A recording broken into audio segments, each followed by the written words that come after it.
Blog Talk Radio. The motherfucking saga continues. Yo, what's up, world? It's badass thuggin' like I usually do, and you better turn it up, bust some speakers out, cause we off the motherfucking cuff. You dig how we do it? Dog Pound Gangsters 2000 and beyond. Bleh. What's up with it, John? Man, don't change that down. This your player partner, the legendary Cocaine. And you tuned in live to Off the Cuff Radio. Better not touch that down. Wigglin'. Yeah, this is Cassidy, the hustler. And right now, you listening to the Guillotine. Show them the respect they deserve, man. Off the Cut Radio, man. Y'all already know how they doing it, man. I need y'all to stay tuned. They've been doing it for years, so show them the respect they deserve. And you heard it out of bars, man. Easy. Keep it moving like this. Yo, this your boy Rampage. You're not rocking with the best. With Off the Cuff Radio. Classic. History. Fix your face to all you haters. We off the cuff, baby. What's up, everybody? This your girl, Bonnie Dollars, the Queen of Trap, representing Crenshaw, and you are now tuned in with Off the Cuff Radio. What's up? What's up, y'all? This is Miss Irresistible, giving a shout-out to the livest show on Friday nights, Off the Cuff Radio, and I'm live from the 704. Make sure y'all tune in for the blazing hot music. What it ain't, what it do. It's Chili Chill from that original Lynch Mob. And Off the Cuff Radio is always where it's at on Friday nights. West, y'all. Yeah. We are now tuned in at episode 463. We knocking them down like dominoes. I'm your host of the evening, King Eric, the Media Assassin, and you are now tuned in to Off the Cuff Radio. And this show is sponsored by Buddy Boy Entertainment, Jesse's Boutique, Core Financial, Fleetwood and the Cotton Pickers, and Screwball Radio. I got my host T-Max with the facts in the building. What it do, y'all? Another Super Sunday of OTCF in the building. Shout out to our co-hosts on Spirit Alive Sandman, Lady Chinchilla, and Pittsburgh Pat, of course. We are live and direct, and tonight on this Sunday, it is truly special. We are divinely blessed. King, this guest we have tonight, to call him a legend is an understatement. To call him an MC is just, mere words cannot appropriately describe this man's artistry, his integrity, his contributions, and just being so integral, so instrumental, so influential, and such a part of our lives growing up, being of that 90s nostalgia. He's one of the true kings of Queens, indeed. Flushing, stand up. This is a son of yours and an icon to us. Without further ado, y'all, Mike Geronimo, welcome. Wow, that was crazy. Like, damn, you gonna make me cry, man. Don't shit in there like that. That's something. What up, though? Hey, you know what, bro? I would tell you this, man. T-Max is a master of doing that, man. Like, man, he'll give you that proper Michael Buffer intro. He make you feel like a superhero. I swear to God, I was like, damn, I need like a robe and some boxing gloves on right now, man. Like, damn, nigga, I'm fighting for my belt right now. That's what's up. Nigga, you the title holder of Tremendous, man. So the undisputed champ. Yo, we taking you on a road.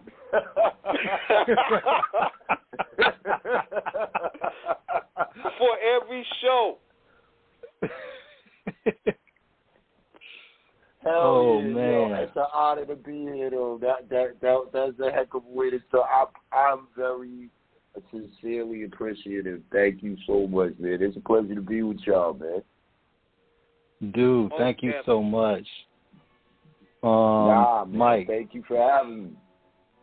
Yes, Mike, this is another legendary entry in our chapter of radio journalism, being the curators of the culture, with you being another excellent entry for us. We're so honored. I sent King some stuff earlier, and I dropped it in your IG as well. You know, we see T-Max and VA, check it out, because that's not even all the stuff I have. That's just what I was digging through. I didn't even get to that actual Blunt Recordings. I didn't even get to the Blunt Recordings promo cassette that made it around a little bit with Kim Swank. Yeah. Yeah. yeah. Shout out to Kim. Yeah, that's what's up. Yeah, man. I guess we do it like we do right about this time. I mean, look, welcome. Tell us a little bit. Before we get started, man, I gotta say this though, and this, I gotta get my hand off to this dude right here for the simple fact. I checked your Twitter. Thank you for G-checking Kid Rock, man. I don't like that dude, man. I'm glad somebody in the coach spoke out for that bullshit. That dude one of the corniest dudes ever, man. I'm glad somebody act like. You know what it was? Like, on some look, first off, it was the wrong night, because, I was acting with the fellas, and I had a couple of drinks. I'm looking at my timeline. I'm seeing all this weirdo shit from Kid Rock, and I was just like, you know what? I just don't like him, and I never did, so the hell with it. And I just said what I felt, but that's hip hop, man. Yeah, you gotta call it like you see it, but then again, he put it out there, so if you want to put it out there, you gotta take it the way you dish it, so it is what it is. Yeah. Definitely. Yeah, that's why I want to hit that like button like 80 times before going on the air. Him and that Little Biscuit and that whole era, that made me sick to my stomach. So I was like, good. I'm glad somebody spoke out on that shit. Yeah, it was kind of crazy. Like, I just don't understand. Like, if that's how you felt about it, then wow, did you feel that way when you was trying to be a rapper? You understand what I'm saying? Like, was that your view of us when you was trying to get a record deal and it didn't work out, and then you turned into this rock star, and now it's like, it's all bullshit. You understand what I'm saying? But I don't want to get too caught up in, like, energy I just want to just put that out there. That's an acknowledgement, right? But it is what it is. I feel you on that, bro. Real talk. One thing about it is that when we look at with the culture, this is something that is near and dear to us, and there's enough room in it because hip hop culture is a creative one. So there's enough room for everybody, no matter who you are, no matter what gender, no matter what color, that as long as you respect it. But the problem is that you have some people that treat it more as a passing fad of how they're able to capitalize monetarily than how they're going to contribute artistically. And I think it's not just limited to Kid Rock, who basically just looks nothing more like a poser and a fucking fraud at that. Like I said, we're not going to spend a whole bunch of we're not going to spend a whole bunch of time swinging a sledgehammer on an ant that's irrelevant. Jumping boots down the hill. It ain't about him, bro. It's about Mike Geronimo, man.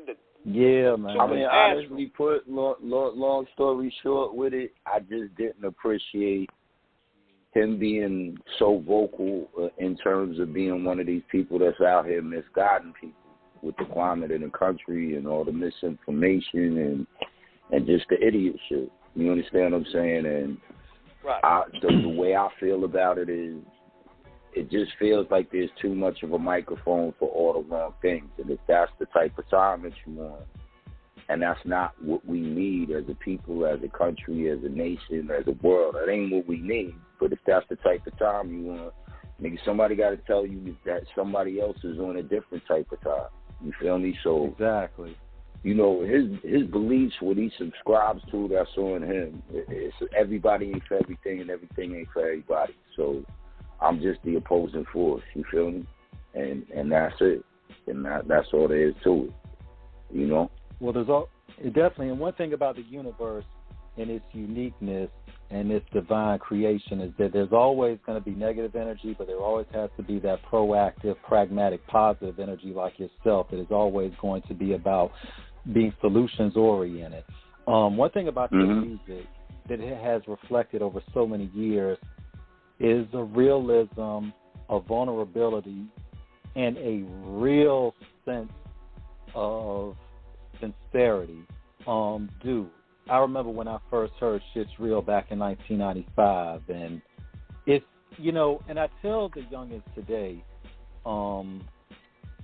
when you look at the era which we grew up in, there's certain songs, you know, that there was an organic growth to it. There sometimes wasn't a big rollout. There wasn't necessarily, you know, it was just DJs. Really, when you look at the radio during that time, DJs had they didn't have a playlist. It was all about what was dope. And you just have some songs that just come into the rotation out of nowhere, and you just, you know, out in the, you know, you just out about bobbing and weaving, doing what you do, and then all of a sudden you hear something, and it literally just makes you freeze like you've been shot by Captain Cold, and it's like, yo, this is some ill shit. And that was how I think we all collectively felt when we heard Shit's Real drop in 95. I mean, you literally came in with something that we were like, this dude is destined for great things. Wow. But before that, you know, but before all of this, I mean, you know, tell us a little bit about yourself, you know, coming from Flushing, you know, and we'd be remiss to not shout out farmers, you know, Hollis, you know, Jamaica, Southside. Oh, yeah, absolutely. Jamaica side. Corona. Yeah. Absolutely. You know. Yeah. Left Rack, Cute Queensbridge, Astoria, Bayside, like every part of Queens. I mean, me, bro, like, that's mostly what I knew my entire life was Queens, you know, and it's a very down to earth place. Like, we're actually I think we have the most diversity of any county in the United States. So any nationality literally that exists in the world you can find in Queens, New York. So you know, just coming from that, and it's a working class borough, you know, so coming from that, you just saw so many different sides of life and so many different takes on life, and all of that just wrapped together. I guess, you know, it's a big part of who I am, you know. And yeah, I grew up in Flushing. My mom worked for Ebony. My dad was a cop.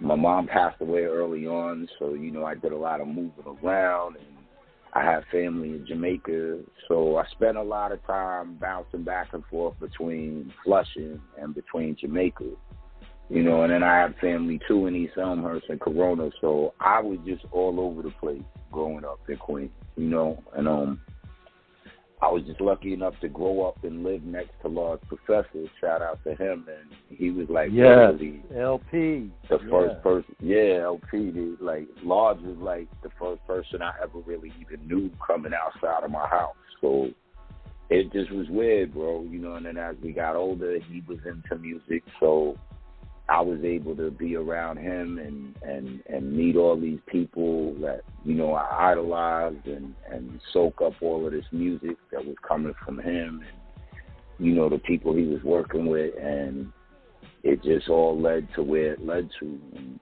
that's about it, you know.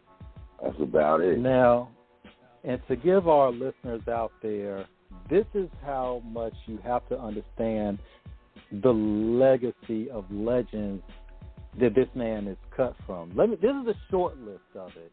Let him know. I mean, this is the short list of it.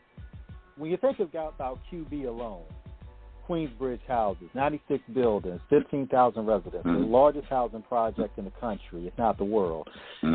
In terms of that, you got Black Poet, you got Common, you got Capone and Noriega, you got Lakey the Kid, some guy named Nas. I think y'all heard of him too. You know, Mom, you know, V12, you know, Cormega. You know, you take it to Queens, you know, Hollis, the legendary Run DMC, rest in peace, Jam Master Jay. You take it to Farmers, some guy, Todd James Smith, LL Cool J. I think y'all know him as that. I mean, Corona, my favorite MC of all time, Cool G Rap. Cool G Rap, facts, yeah. I mean, dude, it's like it was a lot, yeah. Yes, it's a lot. And people don't get, because, when I was a kid, like my cousin ran with DJ Polo, so I knew Polo when I was a kid, and, just going to high school, a lot of Lost Boys went to high school with me, and, my man J. Raff, shout out to Raff. Raff was, the second person I knew in life growing up with, so I always was connected to Lost Boys, and I was always connected to that side of Queens. And so it's weird because just going through high school or just living your everyday existence, we all came across each other's paths all the time. Flush and Capone cousins, so Capone and Nori would be in our neighborhood, we would be in their neighborhood. We knew everybody from Queensbridge, they would come to our neighborhood, vice versa. So we all got to, share each other's energies at some point. And, now being older and looking back at it, is it wild? Yeah, it's kind of wild to be at that place at that time and be able to be a part of a movement that you didn't even know was coming. You understand what I'm saying? So it's just, I'm just honored to have, been in existence at that place at that time and be able to say that that's what led me to where I'm heading now. So it's a privilege. And you know what, man? I gotta ask you. Every time we have somebody of your caliber from the New York, that time and frame in New York City, I gotta ask everybody that question. I gotta ask you about the tunnel, my man. The tunnel. Hey, she asked me where I'm going with this. Care to tell everybody that's currently listening to this show right now what the tunnel life was like? Let us know what was going down there. It's funny because not too long ago, I think it was my brother and one of my friends, and we were just having a conversation about all the wild stuff that we saw or that happened in the tunnel. And like I said, when you get older, and if you allow yourself to grow, you'll look back and you'll be like, damn, I can't believe we made it out of that, or I can't believe we saw that. Or the tunnel was like the jungle. The tunnel was it was like a thugged out Studio 54. That's the only way to put it. Man. I mean, if you could have put girls and music on Rikers Island, that's what the tunnel is. So the tunnel was you went to have a good time, but at the same time, you all right, we going into the jungle right now. So it had those things about it where it was just amazing. There were performances I seen that I'll never forget. There was nights that they had that were just legendary. And then they had, you had the other stuff and yeah, I remember when that happened and that was crazy, or, we lucky we got out of that one. So, I mean, if you could imagine Welcome to the Terror Dome being a nightclub, that's what the tunnel was. That's what the tunnel was. But, again, it's cool to sit back now after all these years and reminisce and say, I'm glad that I was in that place at that time to experience. Definitely. King and myself T-Bex, hold on one second. I got Pat on the line right now. Okay, what up, Pat? Yo, what's going on, guys? Hey. I can't stick around long. I'm watching my nieces and shit, but I had to call in real quick because Mike Geronimo is in my Hall of Fame for sure. I also have a little announcement to make. February 21st, 9 p.m. Eastern, Off the Cuff Radio. we have a guest coming on there. I'm pretty sure Mike Geronimo knows this guy, none other than Royal Flush. So yes. Look at that. Had to hit that one. I think Mike Geronimo is familiar with that guy a little bit. Yes, he is. Yeah, a little say. You know, that's cool, though. He That's appeared cool. 7 times on The Natural. He appeared 7 times on The Natural, I believe. Oh, yeah. That's left arm, right arm. You already know. So it's good to hear that. That's what's up. Shout out to Flood. Yeah, for sure. But look, man, I'm gonna just hit you with just like 2 quick questions, and then I'm gonna let these guys take back over the interview. My first question, I'm gonna preface it like this. I'm from Pittsburgh. In football, we just seen Ben Roethlisberger retire, and I think Tom Brady retired too. So like, it made me think like, damn, that's my football. Like my, you know, that's what I grew up on was the Steelers, Ravens, Peyton Manning, Tom Brady, crazy games. It's the end of an era. Yeah, so it's like, you know, and then you look now and you see like Cincinnati just made the playoffs, and you see like Patrick Mahomes and everybody. I'm trying to figure it out now, bro. Yeah, so it's a lot different. So the way I'm going to relate it to how what I wanted to ask you is, you have a legendary remix to one of your tracks with Black Rob and DMX. And with both of them just passing recently, more and more, of course, we lost Bismarck King. We've been losing a lot of guys. Prodigy's gone and all that. Like, it's starting to feel like our hip-hop is going away slowly. But so as a veteran and a Hall of Famer, what role do you, or you know, what can we do to keep this alive? Like, what do we do to keep our hip hop? What you know, 'cause a lot of people say this ain't your father's hip hop no more. But like, we do have a place from the stuff we grew up on. So like, the deaths of those guys are definitely felt. I miss all those guys dearly. I'm sure you do too, because you knew them personally. But as somebody of your stature, you know, how do you take that? What do you do to keep our hip hop alive? I just, you know, I get where you're coming from, and I think that I said to somebody not too long ago. I said when you get older and you start losing people, it starts to, like, you're not just sad you're losing those people, but it kind of jars you because it reminds you of your own mortality. And and you know, I think it's just a part of, it's kind of the trade-off with being able to say that you graduated to another stage in life. You know, you unfortunately see a lot of things and a lot of people, you know, they leave early, and that scares us all. But when you have something that's of the force of what hip-hop is, and you especially have that point in time, that era that we came from, pardon me, some things are just it's so much larger than life that you don't ever have to worry about them disappearing because they were so much larger than life.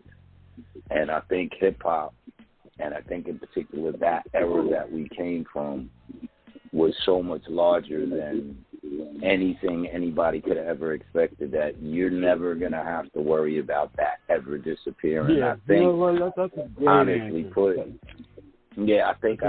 put, if you give it enough time, and I think that's the biggest problem with the world today is patience.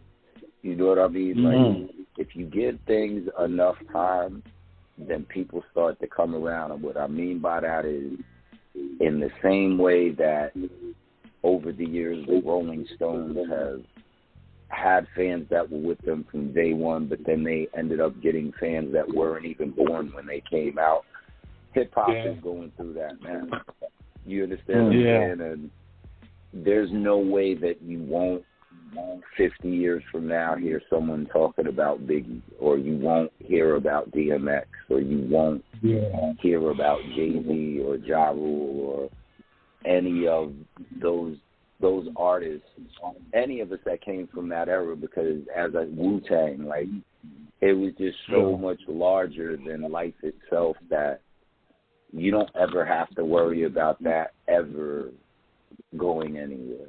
Like, it's just a staple in the timeline of not just and it's not just hip-hop. It changed the world. I didn't mean to cut you out, but 30 years from now, I could put on, like, Whoa from Black Rob, and people will still understand why that was such a dope record. It's still a fun record, to where, like, you don't even really necessarily got to like rap music to, like, feel the vibe of that record. To feel the vibe of it, exactly. And like I watch my kids do it, bro. My kids are 10, they're 10, 7, and 10, 8, and 6 years old, and my youngest son listens to DMX damn near every day. You know what I mean? That's what I was about to say. With DMX, he's an icon. He transcends hip hop. There's only a few guys that, like, have fan bases of people that don't even like rap music. You know what I mean? And he's one of them. Like, skateboarders listen to Rough Riders Anthem. You know what I'm saying? Like, exactly. Like you could go to a football game and you're gonna hear Rough Riders Anthem, and I think, like I said, that's bigger than hip hop. That's bigger than everything. That transcends so many different things. So it will have its place, and I think it's actually gonna become fortified the more that time goes on. You know, so I won't worry about it, boy. In the year 2060, Shook Ones will still be dope.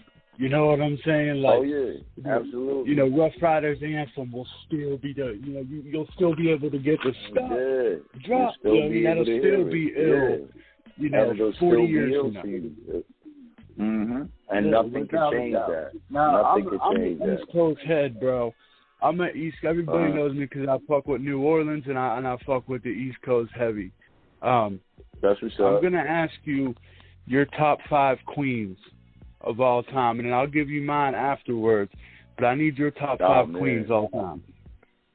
That's hard, bro. Damn, cause no matter. I was telling somebody this the other day. I could give you a top 5 without naming Nas, and I mean, like, you know, I want to give Nas his props and put the crown on his head. He's in my top 5, but I could give you five rappers you really couldn't argue with that are top 5 worthy for Queen. That's how dope Queens is. Well, you could, but it wouldn't even be right. So no, definitely not. Like I said, he's in my top 5 for sure. Yeah, he would definitely be one in my top 5 for certain. Cool G Rap would definitely be another one in my top 5. He's number 1 on my list. LL is definitely in my top 5 from Queens.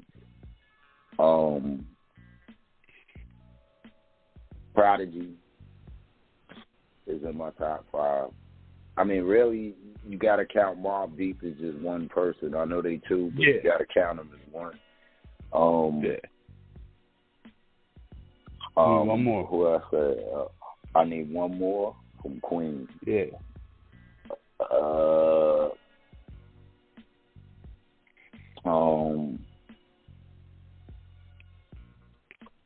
That's hard.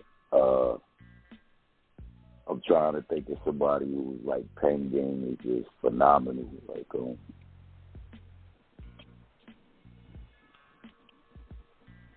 and I know I'm forgetting someone definitely. I'll give you my 5. My 5 is G-Rap. I gotta come back to the last one. Mine's G-Rap, Nas, Prodigy. These are the 2 that I thought you would name them, bro, to be honest with you.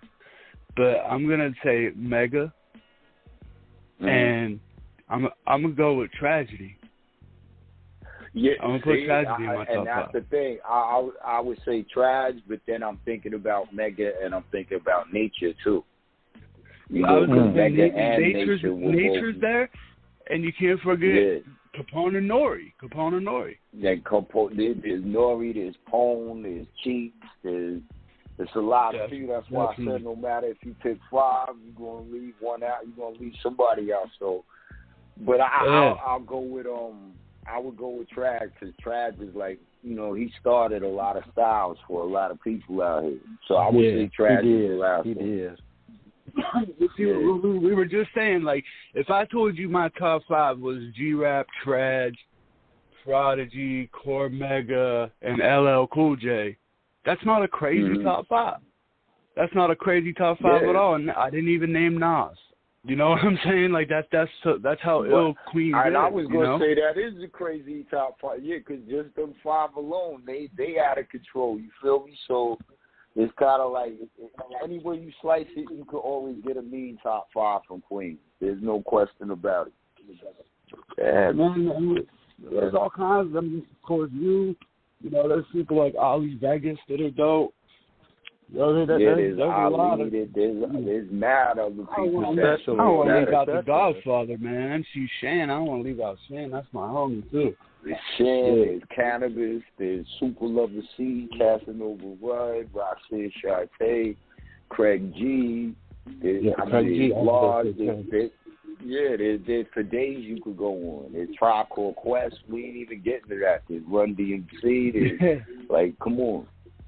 You know, like, even John 50 belongs there. Yeah, there's Roll, there's Fifth, you know, so, there's Flush, there's a lot of people out here that spit, you know. There's a lot of people out here that spit. Roll his fucking credit, and everybody acts like Ja was just this dude that made R&B records.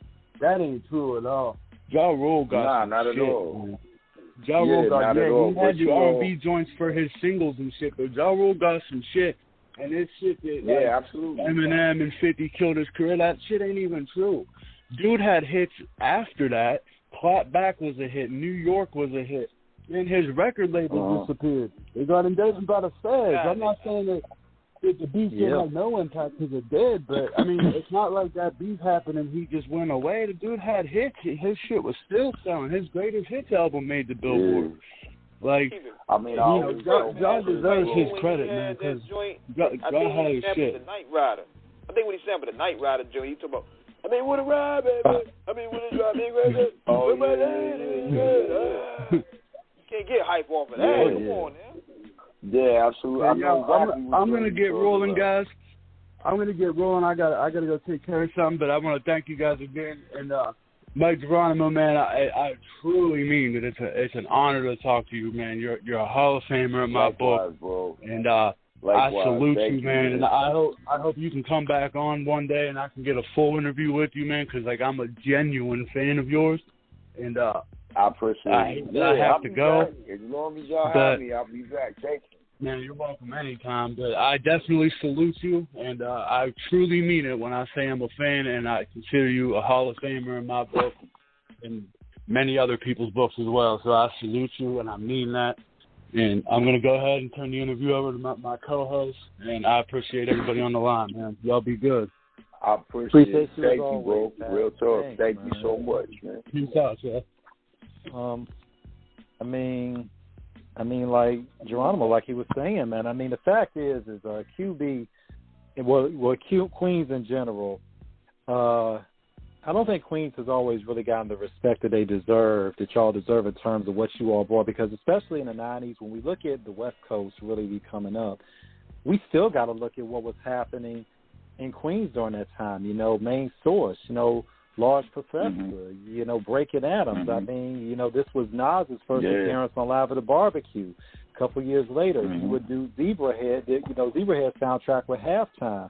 You know, and all these artists were all in the mix of this. Tragedy Gaddafi would drop his joint, Tragedy, you know, Saga of Intelligent Hoodlum in 93. You know, so this is, and then you come in 95. And then, of course, a couple of years later, because how could I be remiss to not mention Flush? Because, I mean, when we first heard I Found Medallions, oh, my God. And everybody finds it. And I mean, he was featured prominently on your album, and it's like, you know, when we look at that era of it, New York, the era was just different. The music was different. It was just a whole vibe in terms of just that East Coast. I mean, you know, you're thinking about, you know, St. John's, Felipe Lopez, Biggie's basketball. Yeah, yeah, absolutely. Yeah, you're taking me back. Real talk. You know, I mean, you know, the essence of New York City. Pretty much in terms of, you were around so many distinguished alumni, which you eventually became part of that pantheon of legends. What was it like in terms of really getting into the game, in terms of what was your first forays into rap, and in terms of really getting down, you know, getting to writing, understanding how to count your bars, you know, really rhyming over, you know, keeping the rhythm, you know, your cadence on tracks. Take us through that journey of the beginning, you know, to what is still being continued on today. It was just, I mean, some of it I would, for lack of a better way of putting it, I was just completely oblivious to, naive to, because I actually I started off as a DJ. So, you know, I had like Technique 1200s and Gem Sound speakers and Gemini mixer and all of that. So I didn't even know how to structure a song.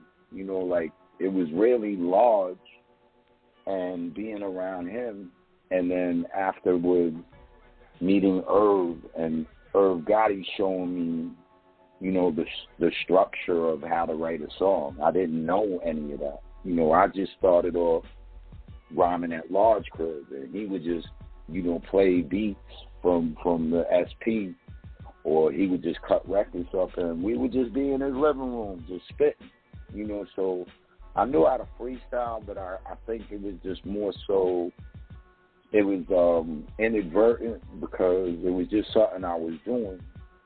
But the more I did it, the more I got the hang of just freestyling and just spitting off top. And then, you know, when I met Irv was the one who was explaining to me, like, yo, these are bars, and, you know, you're usually going to write 16 bars, and then you're going to come in with the hook, and when you write your song, you want your hook to come first. And so a lot of it I kind of was oblivious to, because I wasn't one of them MCs that, you know, started as an MC. So some of it I had to learn. But then once I learned it, I kind of got the hang of it, and it just went from there, you know. And I think my biggest obstacle was trying to become familiar with how you write an actual song, as opposed to just trying to write a bunch of bars because you're ready to battle whoever comes in front. So I had to learn how to, you know, how to adjust to that. And then the rest of it was just mostly what you felt, you know. So that's really how it all started for me. And then I just took it from there and ran with it, bro. One thing about it, when you're looking at the... Go ahead, King. Go ahead. I was saying one of the keys, too, especially coming out around that time period where you had all that type of talent, was finding a way to stand out in the midst of those people. Because, man, it was like that 90s rap scene, as well the R&B scene, that was like a straight up apex of what's going on with black culture. So you was able to stand out. That's what's so impressive about you. You had the voice that stood out. Your style of production was different from what a lot of people was using at the time. So that was one of the main issues that a lot of artists had, was standing out. Because, man, that competition was thick. Oh, yeah, it was. Competition-wise, it was definitely. Well, you know, if I think about it, it kind of might be that way for the younger dudes now, because there's such an oversaturation or a saturation of rappers now. But it was kind of the same in that sense, where, yeah, you had 1,000 people doing the same thing. I don't know with me that I actually ever cognizantly sat there and was like, yeah, okay, I'm going to do this to stand out. I didn't. I was just me. And if that worked and if that made me something that you didn't always see, then it was cool. If it didn't, I wouldn't have known because I didn't know how to do anything other than just be me. You know, so thankfully all of that resonated and it worked out, you know, but I think that actually comes from being from Queens and being from, you know, that era and that style and that wave, because all we knew how to do was tell our story.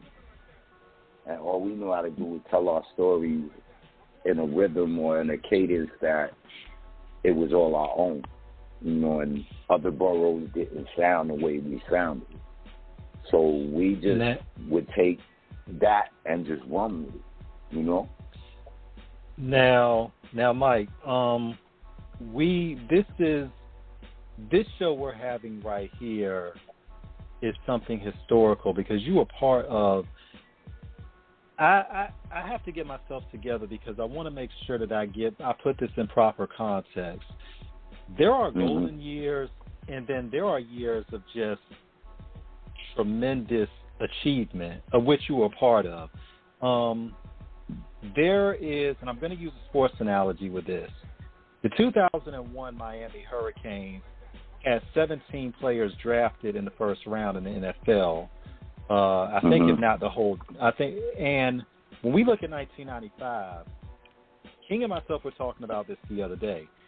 1995 arguably is probably the greatest year ever in hip-hop in terms of releases. Once again, here's a short list of the albums that came out that year, yours included. Cuban Links, August 1st, 1995. I believe Faith's album came out in August 95. Dogtown Dog Food comes out in 1995. That was a good one, One of your very good friends, and we're going to get into this later on because you developed a real bond with him, Tupac's Knee Against the World, 1995. Yeah. I mean, that's just, the show soundtrack, 1995. Groove Theory's album, 1995. Yeah. A lot of people. Movies. We haven't even gotten into the movies yet. You making me want to go listen to the Groove Theory shit when I get off the phone with y'all. Like, word, Groove Theory shit was hot, right? I remember Groove Theory. We haven't even got to the movies. Casino and Heat came out in 1995. You were part of. Dude, what a time to be alive. Yeah, it was crazy. It was definitely crazy. And it was organic. Yes. The sales was reflection of the consumer and the fan base. So that means they had to physically drive to the store, rain, sleet, or snow, and thunderstorm to buy your product. That's a testament of your staying power or how you legitimize and stand in the game. So the symmetry was different. And I can't forget Frost. Shout out to L.A., the OG Kid Frost legend, Smile Now, Die Later. That came out in 1995. And, of course, Jizz's Liquid Swords came out in 1995. Oh, my God. This was just... It was I don't want to say a renaissance because a renaissance would imply that it happened before and it didn't. It was just, and that's not even counting that was like the middle of the Nirvana wave, and that was like, the 90s in itself, it was just so much of a shift. And the Infamous came out in 95. Yeah, the Infamous came out in 95. Yeah, so it was just so much energy in the mid and early 90s that, you just had somebody new every 2 seconds, and they were phenomenal, and they had something to say, and it stuck with people. And I just think what was happening at that time culturally and economically and all these other facets of what makes us us, it was just a very radical period of time, and it was a lot of changes, but they all came at one time, and it was just dope to be a part of. It was just I wouldn't replace it for anything in the world. Definitely. So when you meet Chris and Irv Gotti, and y'all pretty much are developing, y'all are really developing everything. Take us through that process of what would ultimately, you end up signing, because, and correct me if I'm wrong on an editor's check, I believe you were the first rapper signed to TVT ever. Yeah, correct. Yeah. So take us. I mean, so it was what cool. was the process? Take us through that process of how y'all eventually secured that deal. Irv and I had been, Irv had me in the studio, and at first I was kind of reluctant to do it.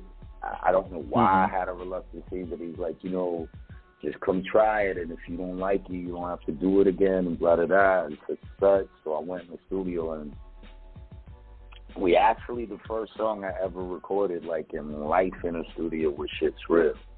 And so we had did Shit's Real, and I think we did maybe 4 or 5 more songs.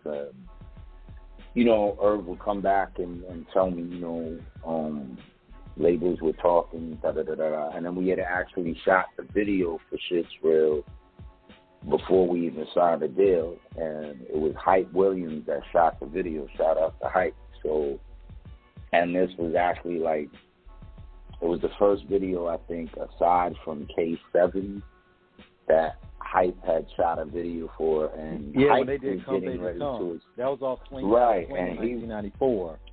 Exactly. So this was like the second to third video that Hype had shot, and and everything started coming together. But then Irv was just like, yo, this shit ain't moving fast enough. Like, yo, we should just press the shit up on our own. And I was just like, how we gonna do that? And he was like, I don't know, but I'm gonna figure it out. And he did. And then once he did, Chris had a lot to do with, helping us get what we needed to press the records up and distributing the record on our own. And from there, we really grinded. Irv would sleep in front of radio stations in his van. And so, he saw DJs coming in to go on, their morning program or whatever shift it was. We would go to every single nightclub, and, we would give every DJ the 12-inch record, and I would just be like, yo, if you like it, rep it. If you don't, break it over your knee. And you don't got to be bothered, and thank God it all resonated. And it was, to look back at it now, I think that because I was a teenager and, like I said, I was oblivious to most things, I was just, going through the motions of life. It didn't, to me, seem like it was hard work. It didn't, to me, seem like we were doing anything that, you wouldn't do if you wanted to get somewhere and you wanted to get something done. It just seemed like natural. It just seemed like the natural course of what to do. And we did that, but again, like I said, it's to look back now and to understand what it all became and to understand what music was and what it is and what it's becoming. We paid our dues. And we knocked on a lot of doors, and we stayed up a lot of hours, and we put a whole lot of energy into, we got to get to the next stop. We got to get to where this takes us. And that's cool to be able to sit back and to reflect on, and you feel that alone makes you feel accomplished. Because it's not easy, to stay up at 4 a.m. and sleep in front of radio stations and hope somebody plays your record. And it's not it's not easy to go to every nightclub and confront people you don't know and, say it with your chest out. You don't know these folk. You're just hoping that they like what you give them. And we did all of that, and we did it without blinking. And I'm grateful that we did, and like I said, it's awesome to be a part of a plan that people sat down and said, here's the plan, and we're going to change our lives, and if we do this, then watch and see. And that's what happened. You know, so I'm honored. And I'm thankful. And you know what was dope back then, too, was the people that were considered the gatekeepers at the time, they had enough knowledge in them to where anytime they involved new talent, it became a pivotal moment. Just like when you was on Stretch and Bobito, one of the greatest hip-hop shows ever made. Yes, yes, sir. Shout out to Stretch, everybody. That's family forever. Yeah, but it's like exactly like those moments. Like it's funny because I can go on YouTube now with my kids and I can play a freestyle that I did with Stretch and Bobito, and the way they hear it, they just hear their dad making music. The way I hear it is like, I'll say to myself, wow, I would have never imagined that night us just having fun on that college radio station would eventually become, you know, part of the fabric of something that's curated and something that's culturally a part of the world. You know, we didn't know that. We were just kids involved in the music we loved, and I was just lucky enough to be around people that I genuinely vibe with. And it's the same thing, you know, there's a video with, like, I think it's me, X, and Mos Def and Pun, and they're all freestyling at a restaurant, and we never knew that these things would become what they are to the fabric of hip-hop. We just did what we loved doing, and so that makes it all way more, you know, you just have so much honor and special, yeah. And it's cool because you didn't know that this is where it was heading. So, like I said, to look at it now and to say, yeah, I can actually see the part I played, the part we played, the part we made, the part we added to. It's dope, and no one can ever take it from you. So it's amazing. It's amazing. And one thing about it too, Mike, and was when you look at it, and I read an interview a while back.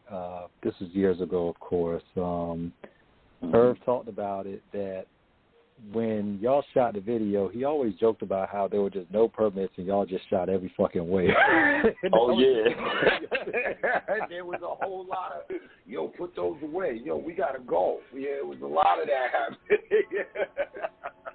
Yeah, it was like, a lot of that, just the freedom of it. Like, yo, we just got to go and just shoot this way. So it was just like guerrilla warfare. Like, but what you said, it really was.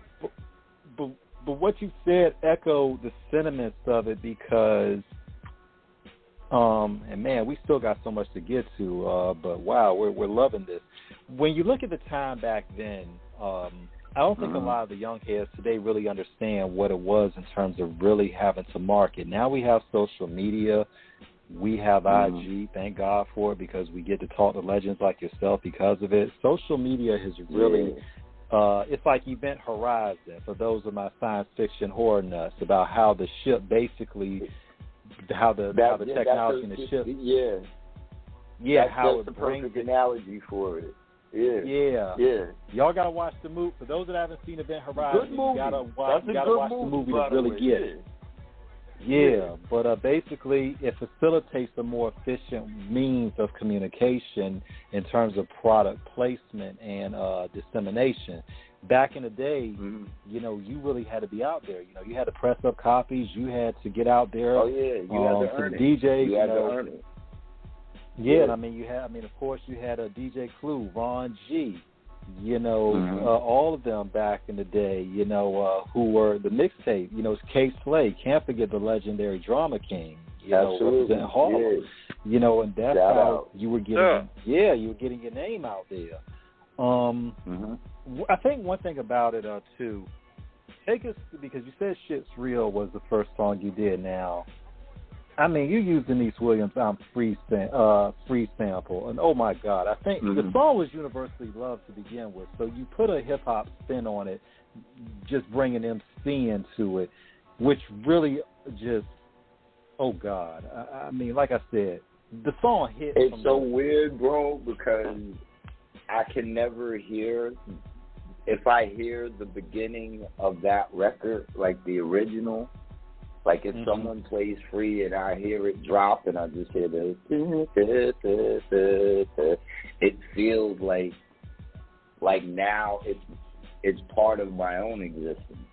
So it's almost like I can't hear her record and not think about my own life. And I must have heard that song a million times growing up, and I never would have imagined that it would be so much of a part of my own existence. So shout out to her, definitely. Kind of like when those people hear Carl Thomas, I wish, and then they think about Jay-Z's Give It To Me, and then they think, I wish I never met her. Right. It's intertwined. Right. It's intertwined, and you'll never, I'll never not hear Free and not remember how my career started.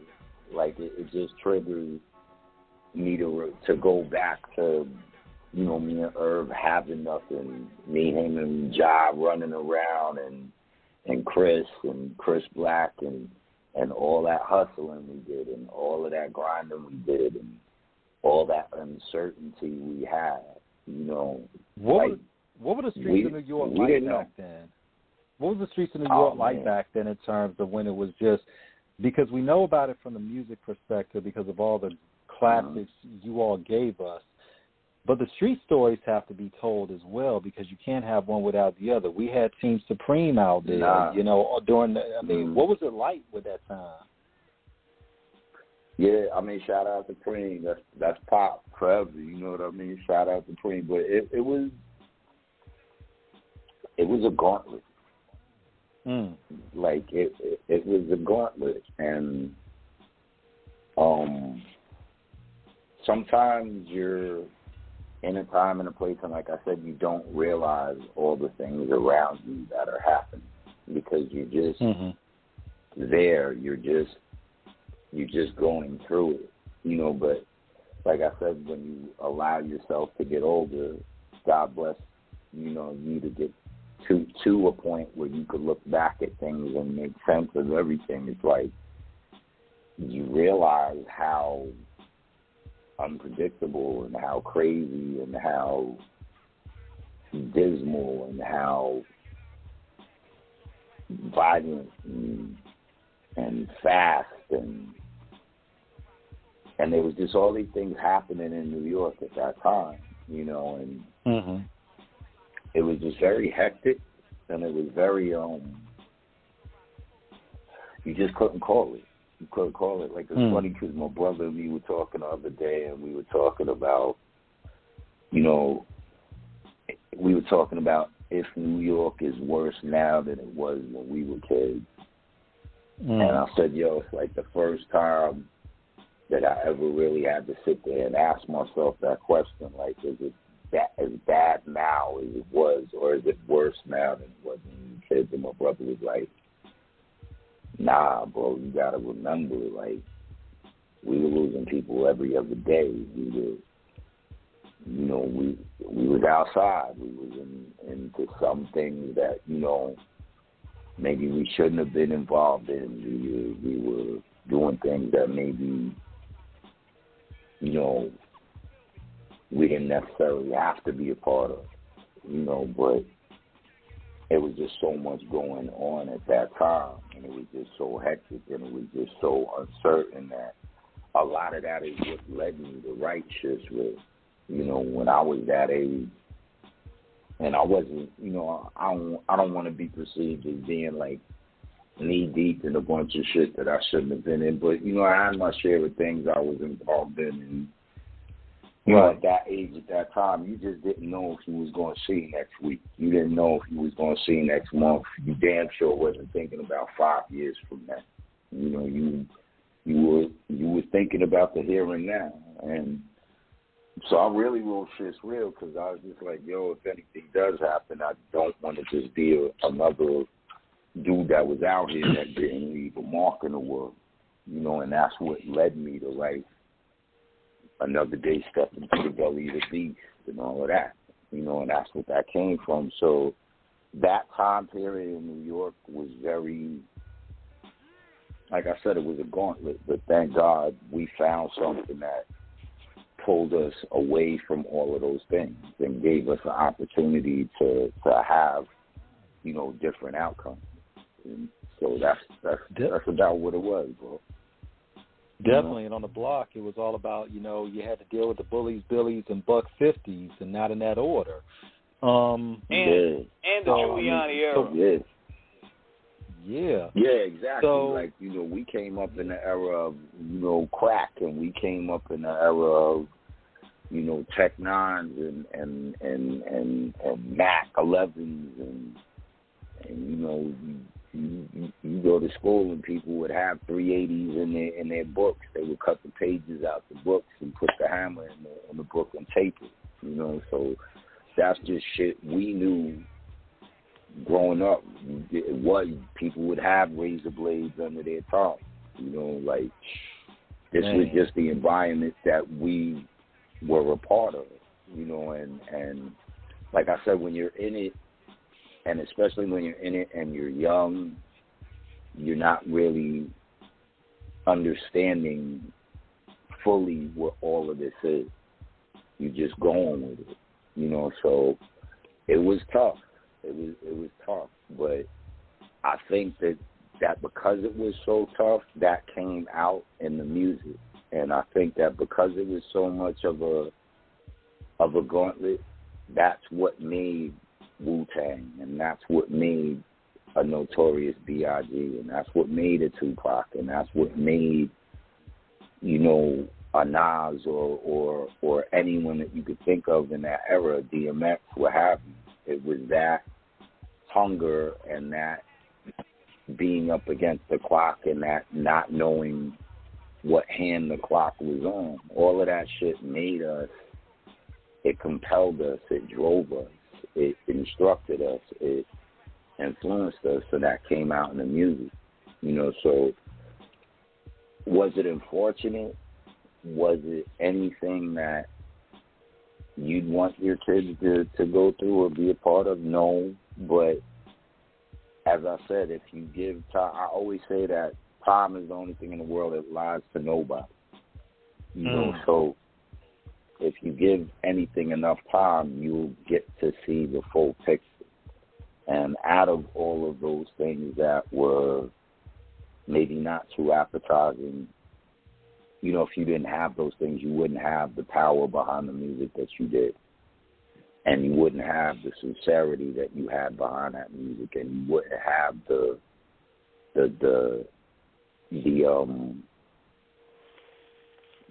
intricacy and description that you were getting from MCs at that time, because all those negative things compelled us to be the way we were as artists.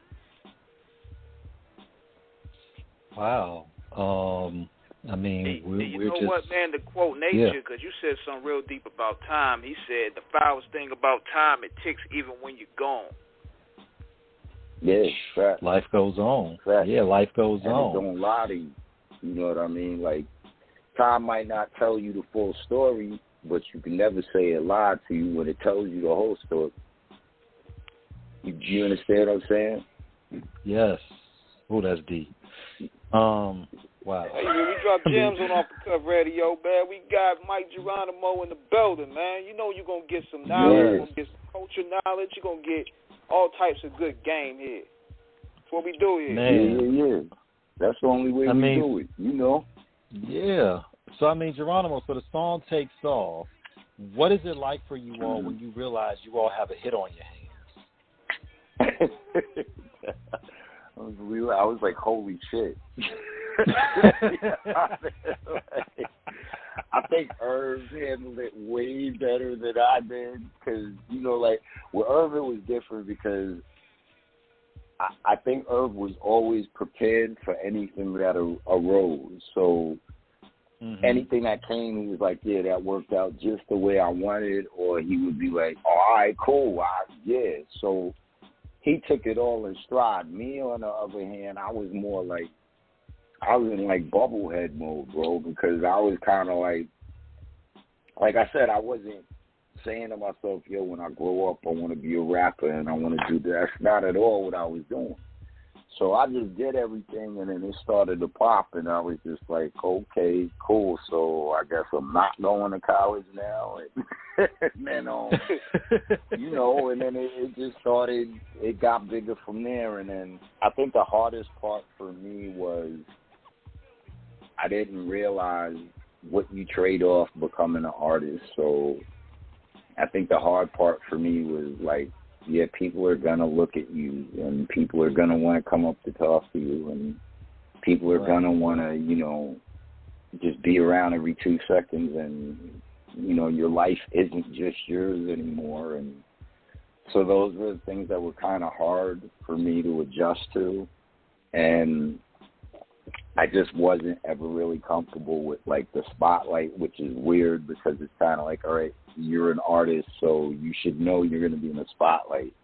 But I didn't think about it in that way. I just thought, like, all right, I know how to do this, and there's a studio, and everyone tells me I sound good doing it, so let me just see what happens. And, you know, and it happened, and it was a mixed bag for me.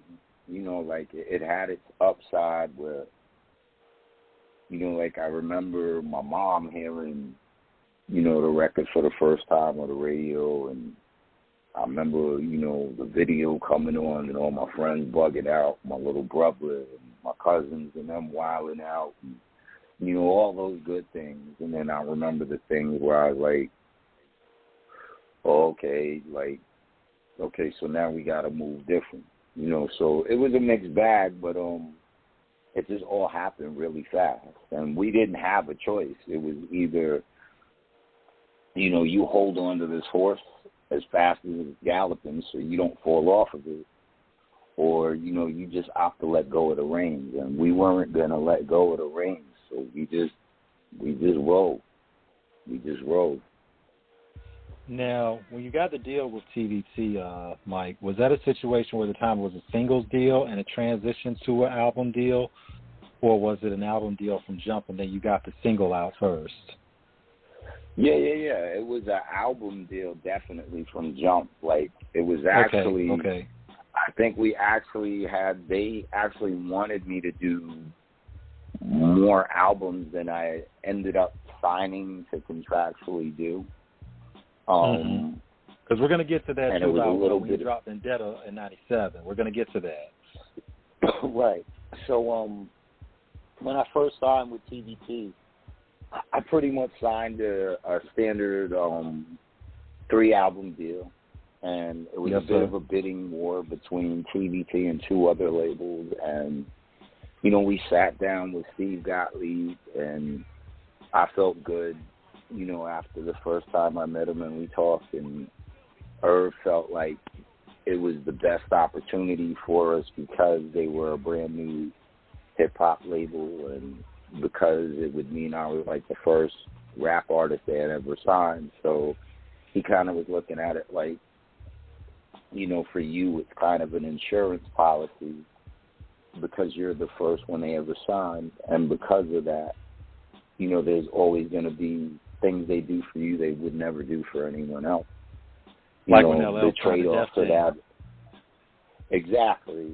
You know, but the trade-off for that is, you know, if you're the first, then all the good things that they do, you feel, and all the bad things that they do because they don't know, because this is everyone's first time, you take those hits too. So it's kind of like everything is a trade-off, you know, but it felt good. It felt like where we were supposed to be. And, you know, for all intents, like, it became home, you know, and my life, whether it exists or not, it will always be my home. You know, so shout out to TVT, shout out to Steve, Vera, everybody, Wanda, Brian Lee, Trisha, everyone that was there. Now, one thing about it is when an album comes in, because there's so many different nuances in terms of going through the process of signing deals, especially back then. So many guests we've talked to have talked about how negotiations go, and then when it's actually album time, obviously, it was TVT Blunt Recording, so this was a joint venture. When you look at that time in terms of it, because we're about, once again, y'all, this album is monumental because I'm about to drop the trivia on y'all in a minute. But the thing is, what was it like in terms of securing those features? Because also, too, for those that don't know, the group The Murderers, Ja Rule, DMX, and Jay-Z, Time to Build was the first song that they were all on. We're going to get to that later as to what happened in terms of, why the group didn't necessarily, because Irv said, and I guess I'm getting ahead of myself, I'm trying to get back, because Irv said he always hated the fact that they never did an album together, that they could just never get it together. But your album was the first that all of them would do it. And then they would come together on Murdergram again for Streets is Watching soundtrack in 1998. But you also, like Pat said, you had Royal Flush prominently featured on this. You had, the Lost Boys on the, Mass I.C. remix. So it's like you had like a Murderer's Row of dopeness coming out. What was it like getting all of this together in terms of when it was actually time to go in and do a full record? It wasn't hard, bro. Like, or some real shit. I think, but I think with my album, the vibe was more, all right, we in. You know what I mean? Like, we knew the door was open, and so to us, it was just vibing with people we always vibe with. Like I said, I was tight with Lost Boys, and Cheeks is like family to me. So, when Harv Pierre, shout out to Harv at Bad Boy, Harv Pierre, Joe Hooker, Bad Boy, Joe Hooker. Harv was the one who was like, yo, Cheeks needs to do this remix shit. With, like, you need to do something with LBs. And I was just like, yo, that's family. Like, so even the session was no different than us being at the park together. We just went and did it and doing a natural, like, doing songs with, like, Flush and OC or my man CeeLo or even doing Time to Build with X and Hov and Rule. Working with Rule would be in the studio with me every day, damn near. So even when we wasn't doing my shit, they were working on Cash Money shit. Cash Money Click, yeah. So we just vibed, and we had, songs that we did where we knew them by heart, and we knew how each other flowed, and we knew you didn't have to tell us nothing. We all vibed. So I think with my project, it was just vibes. It was just a bunch of people that always fuck with each other, just bringing that energy into the studio. And were there things like, I think the only exception to that was Time to Build, but even on that note, even with Irv saying, I have this idea for this song and I'm going to use it so that we could introduce this one and this one and this one, and even if that was a part of the Method of the Madness, it still was a vibe. You understand what I'm saying? So we still all attacked it like, all right, I'm spitting with my man. Like, yeah, all right, that's my nigga, let's do it. Or, actually, that's my nigga, let's rock. So we all had a vibe, and we just brought that energy to the project. So in my opinion, the way I see it, the way it was for me, from my vantage point, none of it was hard for us to do because we were just all people that all vibed and spit and saw things the same way. And it didn't take anything for us to be like, yo, we going in a lab and we going to do this. We would just go and do it. And a lot of the natural was very spontaneous. It was very organic. It was just moments of we might just happen to be in a lab and we might have knocked one song out, but we just felt so good we end up doing another one, and now you got, 3 stories high, or Everything Must Change, or The Natural, or it was just mostly vibe. So Everything Must Change was just so soulful, man. I mean, shout out to Mark Sparks. Like, and we didn't even think of that song. Like, I think the day I did Everything Must Change, I did Shireen. And I think I just wrote Shireen, like, right there. And we just felt so good, and I just started playing the keys on the keyboard. And the next thing I know, we ended up doing Everything Must Change. So it was just an organic magic about it, and it wasn't hard to get everybody to get together to do what they do, because it's what we all love doing, and that came out, Yeah, and okay, so now you have a hit album. I mean, so first you go from a hit song to a hit album. So what is it like when you see that when the album becomes a hit?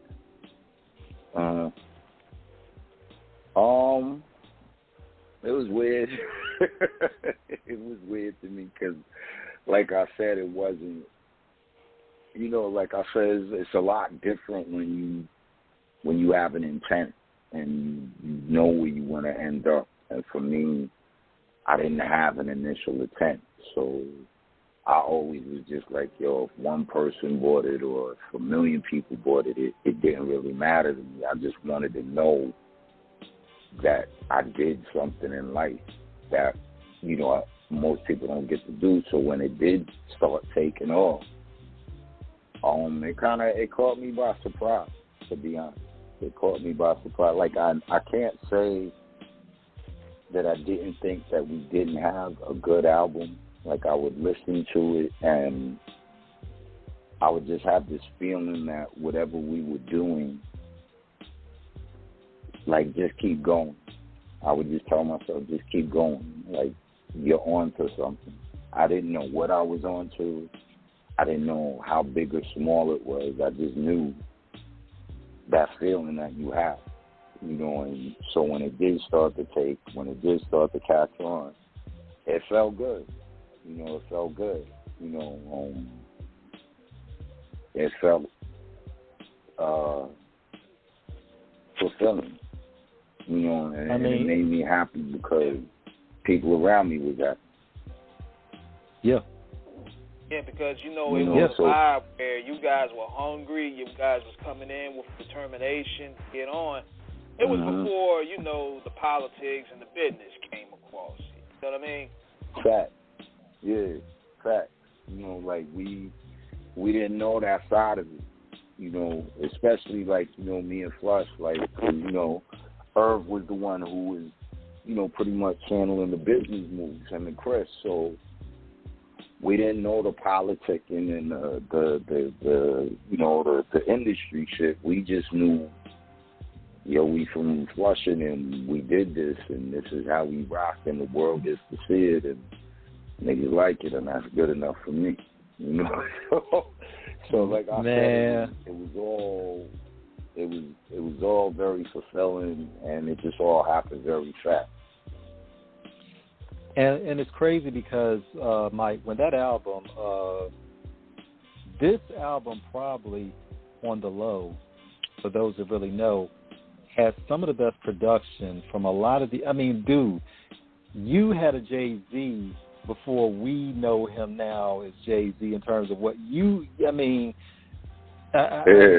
is, you have the Beat Miners, working with Black Moon. Of course, you have Nasheem Myrick, who was part of Puffy's Hitman Squad. You have Buck Wild, D.I.T.C.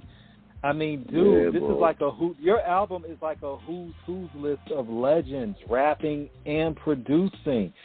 This is like Illegals, the Untold Truth record with Eric Sermon and Laura Finesse on it. This is like, Nas is Illmatic. This is like, I'm going through all of this, thinking about some of the greatest debuts in hip-hop history in terms of who was on it. And your album is in that conversation. I appreciate it, bro. This was like this is a milestone moment in terms of it, because this record, I think, The Natural was simply that, organic. It was original. It was something that just flowed. And this was before the pomp and circumstance, because hip-hop in the 90s, we were beginning to start seeing the, probably around 96, 97 is when we really started seeing the ostentatiousness. This is when we started seeing the Bentleys, the chains. Right. Yeah, we knew everything was good for you because we remember that chain that you rocked on the second album. the Cuban with that Mike Geronimo piece. We're like, son, you're pretty good with it. Look, Mike, you had Joy, Nas had that big ass QB piece. We were like, yo. Yeah, it was all right. It was all right, yeah. It was a good day at the waterfall. Yeah. Yeah, man. So I mean, so what did you all learn? So what did you learn about the business as you were going along? Because, like you said, Irv was handling a lot of it. What did you learn along? What did you all learn along the way in terms of how it began to operate once you all had both feet in and were really wading through? Because obviously now, you're major in it. You're meeting people. You're really interacting with a lot of heavyweights in the industry. So so now you are, you're major now. What is that? How was that transition in terms of you adjusting in terms of really like, okay, like this is really my job now, and this is really like different? A mixed bag again, because I think a point came where I started to realize, like, okay, yeah, it's fun to do, and it started out as fun, but you're starting to realize that, okay, there's a lot of money generated, and there's a lot that goes behind ensuring that, a profit's made, and there's, that it's work, and you get hit with the realization that, it is work, and for as much fun as it is, it's also a job, and it's a job that it's not like, it's not a 9 to 5. It's not like you go home and you get a couple of hours where this isn't what you think of, and it isn't what you worry about. It isn't what it's every hour of every day. And it's like that's what it is. It's just, you're an artist and you're signed, and there's never a point when you're not an artist and you're not signed, and that has it's how do I put it? That could be a downer for lack of a better way of saying it, because you kind of realize, like, it's not just about you having fun. But then, then there's the other side of it where because of that, it's like, okay, that actually works to keep you competitive. And it works to make you start to say, well, if you like where you're sitting, you better make sure you stay here. So you should go right. You know what I mean? Or, so it drives you, it compels you to keep being at a certain standard. And then I think the other part of it is I started to realize, like, okay, there's going to be people that want to come in the kitchen and kind of suggest what ingredients you need when you're cooking your stew. You're the only cook here. Always remember that. So it's kind of like you get to, like, a point where you're like, okay, there's all this money being generated, and there's all these new people, and there's all these faces, and there's all these places, and there's all these things you do, but you got to kind of keep your eye on everything that's on the conveyor belt, and you got to kind of say to yourself, all right, I'm going to hear a lot of opinions and what to do and how to do it, but just hold on to your recipe. And you start to realize things like that. And then, and then there's the part where you start to segue into other things. Like, I never thought about modeling for, like, hill figures. Like, I would have never thought about that in my life. Like, I'd have been like, what? I'm going to do what? But, that comes from it. And I end up, hey, look at getting Thurston involved Howell. in film. He models for Polo. I mean, look how it worked out for him. Right. And, and so shout out to Thurston now you're doing life. modeling. Yes.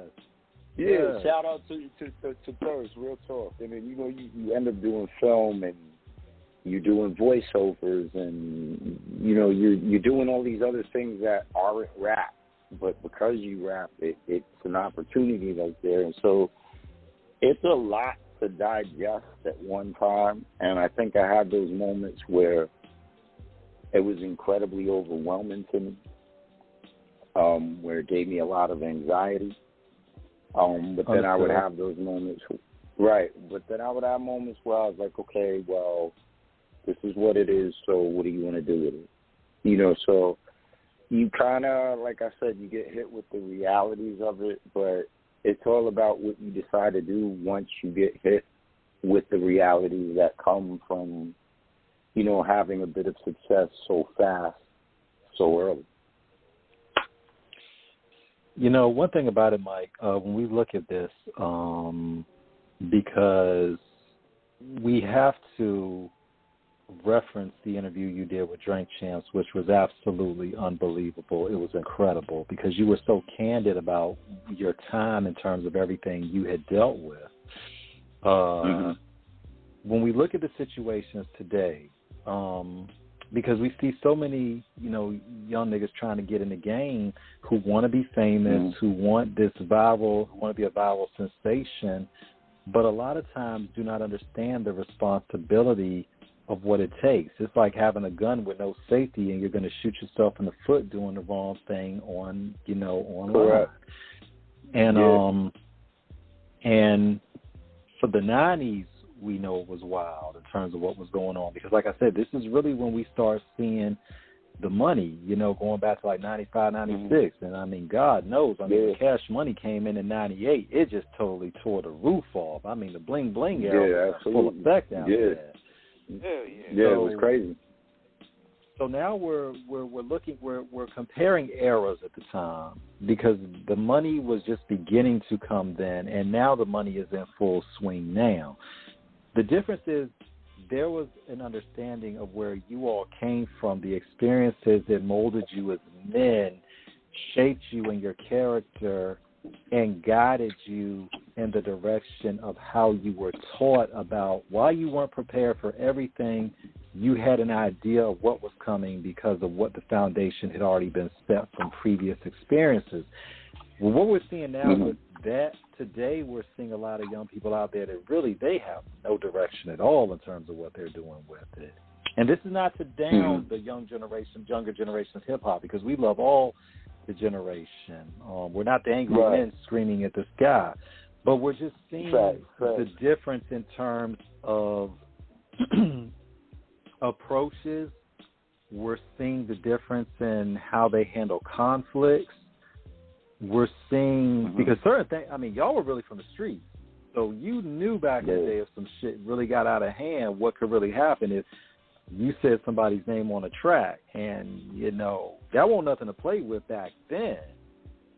Right. And now everybody thinks they're going to name call somebody out there on an album and fuck that nigga, I dare him do something.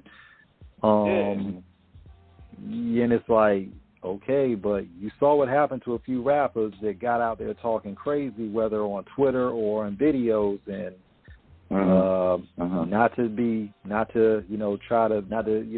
throw shade, but I mean, Lil JoJo, when he hollered at Chief Keef about trying to, step up to them, and then 3 hours later he gets whacked, and in a situation with FBG Duck, He did that video, Dead Right. Bitches, and then he was, I mean, it's like y'all had an understanding of the energy that could be put out at certain levels, and I think that's why the conflicts had to be really, really serious for you all to go there, where now there's just like anything goes to however I can get famous. When you look at your time in industry now, then, Geronimo, what you're seeing now, how do you see the changes? I mean, I think for myself, bro, and I can only speak for myself. I can't speak for the whole world, but I just try to keep it in a perspective, you know. And it's funny because half of me says, I remember when we came in, and I remember the people from the generation ahead of us, some of them were upset with us.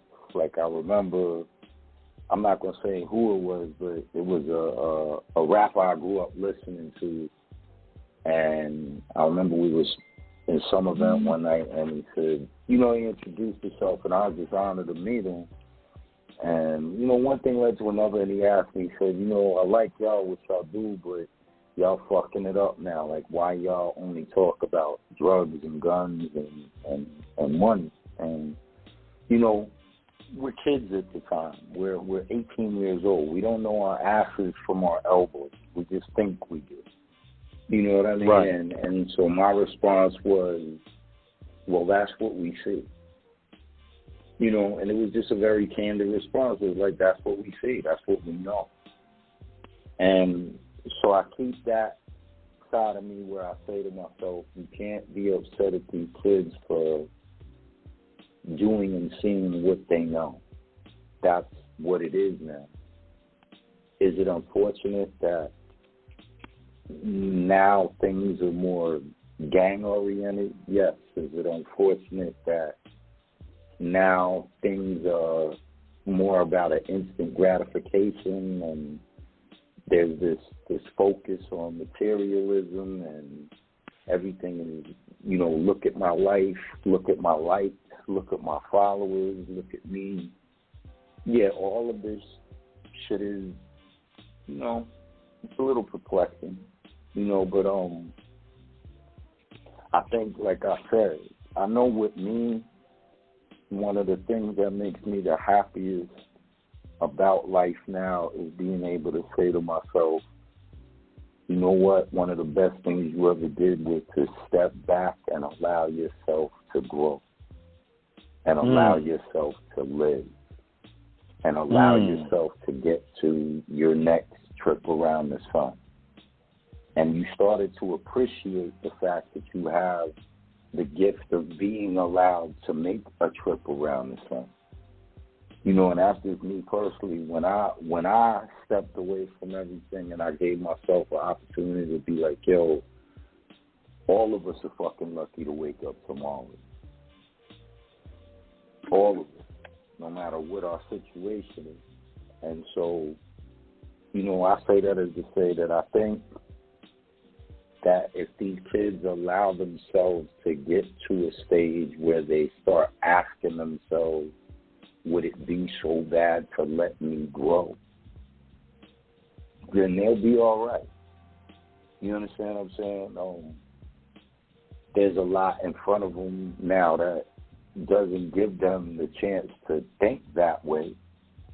Some of it is self-inflicted and some of it is unintended consequences and some of it is deliberate consequences, but that's the bag of what they have to deal with. You know, and would I like to see them have more love for themselves? Hell yeah. Would I like to see them think more about, you know, 10 moves as opposed to 3? Yeah. You know, but I don't give up hope on them, and I don't condemn them, because if we waste time condemning them, then we're only pushing them away, and they're only going to not want to hear us more. And they're only going to say to themselves, now, fuck that. I'm going to do what I do. Let me take the lead on my shit. You feel me? And I think with us, yeah.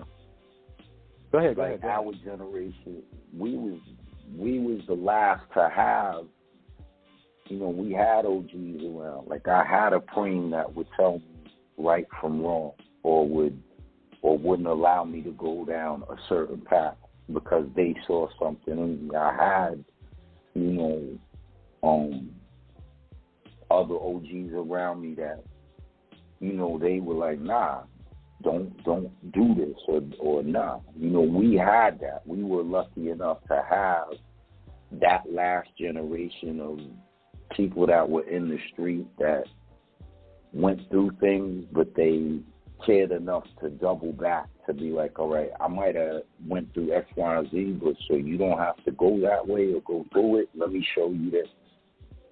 You know, so there was a code, you know, and there was a respect, and there was a rationale process that you had to go through before you decided to do anything you did or decided not to. And they don't have that now, you know, and so some of it is on us, you know, some of it is on my era because, like you said, we started to see millions of dollars, and nobody told us how to move with that going on. You know what I mean? Nobody told us all those things that come with that. You know, and the people that made that possible for us, they wasn't schooling us because they looked at it like, all right, I need them to keep making this money because it's making me money. You feel what I'm saying? So some of it is on us in the sense that it was unintended. Like, it's almost as though the blind were leading the blind. You know, and where we left off, this new generation came in, and where we were seeing millions, they're seeing tens of millions. You know, like, these kids now can go and do, like, they can go do 6 shows in a week, and they can literally go get a fucking a Murcielago. And it's no bullshit. It's that much money being made.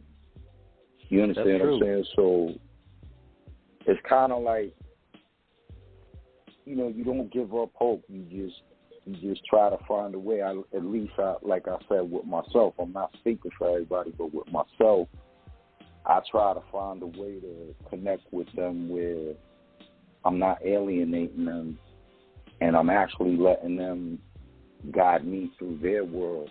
And then when I see those points where I could say, all right, bro, I see you up against X, Y, and Z. That's kind of like when I was up against X, Y, and Z.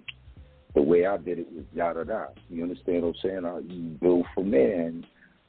And that slowly starts to show them what respect is. Because a lot of them really don't know what respect is. They may know what the word is, but they don't truly know what it is, because respect involves you having an actual interaction with somebody. And if all these niggas is on a smartphone, they're not really that good at interacting with people one-on-one or in an actual physical setting. They talk to each other all day on screen. You understand what I'm saying? So they're making a lot of money. They're doing less communication actually with each other as opposed to over technology or through technology. And that adds to it too. Because if I don't really see you, and if I'm not in front of you to see your emotion and to see how you feel, not just hear you and not just read what you're saying, then how do I know how to fully react? I don't. It's a piece of the puzzle that's missing. You know, so their social base and our social base are completely night and day, and I think there's a lot they're up against. But again, with all that being said, I see glimmers of hope, and that's what's important. You know, that's what will hopefully allow them to, God be willing, 10 years from now, some of them that's talking, you know, that some of them that's on the wave they on now, you might go see them later on, and they might look back and be like, yo, I'm glad I'm not on that like that. You know, so Well, again, everything is patience and everything is time. You just got to put the work in along with the patience and along with time. Yeah, and I think one thing about, like you said, about the money problem. See, I started seeing that shift like in the mid-90s. You know, where it got to a point where these labels was just bleeding money. I'm talking about niggas was coming out, they was sneezing platinum. You know what I'm saying? So there was like so much money to be coming out, and to translate that to you releasing the Vendetta, which was your second album. Now, this ties into, did you start feeling the fun factor sort of leaving around the time you recorded that album? Yeah, I mean, the vibe I had with doing The Natural and the vibe I had with doing Vendetta were two different things altogether. You know, I think, like I said, with The Natural, it was more of a, it was just that. It was organic. It was natural. It was just a ride. You know, and with Vendetta, it's, okay, well, now I know some of the magic tricks the magician does.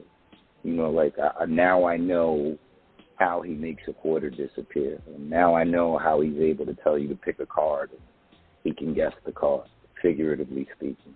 You know, so it's kind of like, you know, the approach was more so, okay, how do I not lose being organic?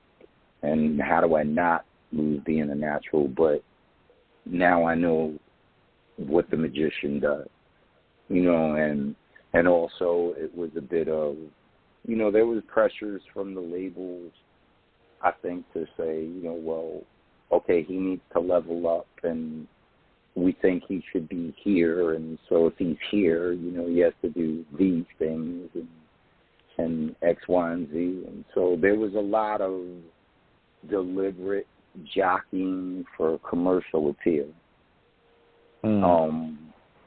And, you know, there was also a lot of internal shit happening, you know, like, I think the working relationship with Irv was starting to kind of like slowly crack apart, you know. Right. Rule was right on the cusp of like really exploding as an artist. Flush was in the middle of getting ready to start his next project. Def Jam and TVT were like in this ugly legal war. And hip-hop was changing. Right, and right. You were starting to actually see now it started to become, okay, if I got it, you have to know that I have it, and I'm going to show you we have it. And, you know, it wasn't just about, all right, let's just be on the corner rhyming. Now it was becoming, well, you have a yacht, we have a yacht too. You have a Benz, we have a Benz too. So it was all of these shifts and all of this energy being thrown around and just bouncing off the walls. And you know, and in my personal life, like I was going through things with my relationship, and, you know, I had all the questions that artists find themselves asking about, you know, loyalty and friends and money and, you know, just all the shit that you're gonna encounter, you know. Right, right. And I think Vendetta was me trying to fight through all of that and still say, all right, regardless to all of that, I'm here to make music, and I'm here to make it the way I do, you know. But along with that, you know, like I wanted to try other things, and I wanted to do other things, and I wanted to work with other people. You know, like I wanted to work with Puff as bad as Puff wanted to work with me, and we had been talking about that for, like, you know, the better part of a year. I wanted to work with Twister. I wanted to work with Traxter from Chicago. I wanted to catch that vibe because I was a big fan of that music and that style. And, you know, I knew people in New York didn't know down south rap. They didn't know Trick Daddy. They didn't know, you know, man, you're mentioning him before, like he really blows. Yeah. Right. Yeah, I've known Trick for years, like him and my man Touche and everybody at Slip and Slide. I had family in Miami, and I was spending a lot of time in Miami, and you know, because, like Opalaka and you deep with in the 305.